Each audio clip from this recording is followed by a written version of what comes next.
The first one I'm going to talk about is probably the most nutritious food in the world. Cod liver. It's got omega-3. It's got all the benefits that liver has, plus then the omega-3 on top of it. Cod liver and liver in general, right, that's going to be high in vitamin A, and then it's also going to be high in a certain vitamin B's, and then it's got vitamin D. So you're thinking, oh, I can get vitamin D from the sun, but there is some vitamin D in cod liver. Obviously the best place to get it from is the sun though, but you can still get some from liver. And don't take the supplements of vitamin D. Check out my video on red meat, I mentioned that, because it's an animal hormone, so you have to get it from the animal food. People are saying then, oh, that's too high in vitamin A though, and they're saying, oh, just get it from carrots instead. So they say, oh, carrots is good for your eyesight. But you see, the thing is, that's beta carotene, that's not vitamin A. The vitamin A that's called retinol, that's a preformed vitamin A, and you get that from animal foods, so you can absorb it better than from plant food. So even though the paper value might say that carrots is high in vitamin A, the amount that you actually absorb,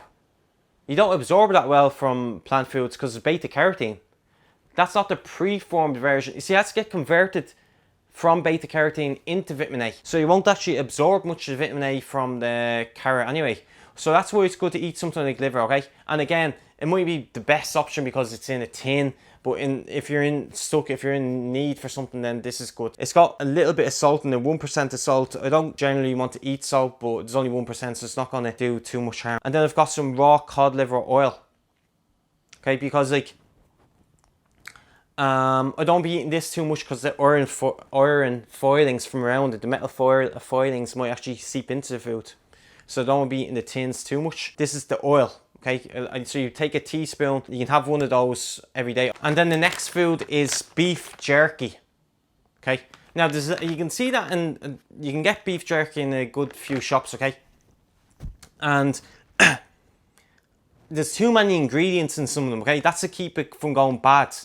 But the problem with this only has 3 ingredients, okay?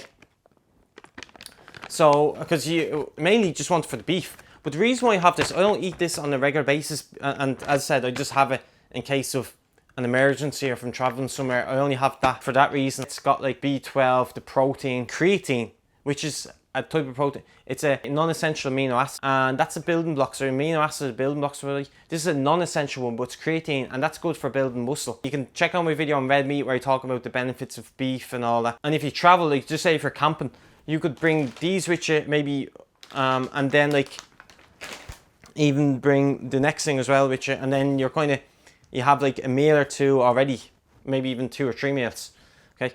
So the next thing I'm going to talk about, food 3, this is the final food I'm going to talk about, is coconut products.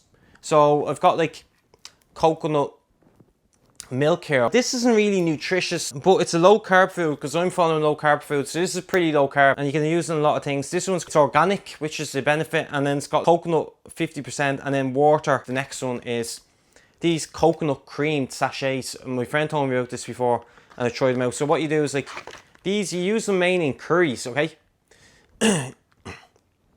You can't get them in every country, but look, get the sachets of them, okay? Because if you've got a block, you're not going to be able to eat it. So if you're stuck, you can just bring one of these somewhere with you and just open up and eat it, and it's pretty tasty. It's a little bit higher in carbs, so if you're following a low carb diet, it's a little bit higher. And then I've got coconut. This isn't really a food, but we've got coconut oil, okay, that you can use coconut oil. Coconut, even though I wouldn't eat coconut or eat these coconut products on a regular basis, it's just good to have as a backup, basically, instead of eating rubbish. Then at least you've got that. You can just throw these all in a drawer, fit all of them into one press. These are probably the 3 best foods that I know of that would be good in the case of a food shortage, what you can stock up on. Or if you're going hiking, say, oh, I'll bring these foods. And then you'd stay healthy and you wouldn't go too far off track by eating these. So I hope you enjoyed this video. And make sure to like, share, comment, and subscribe. And I'll see you soon.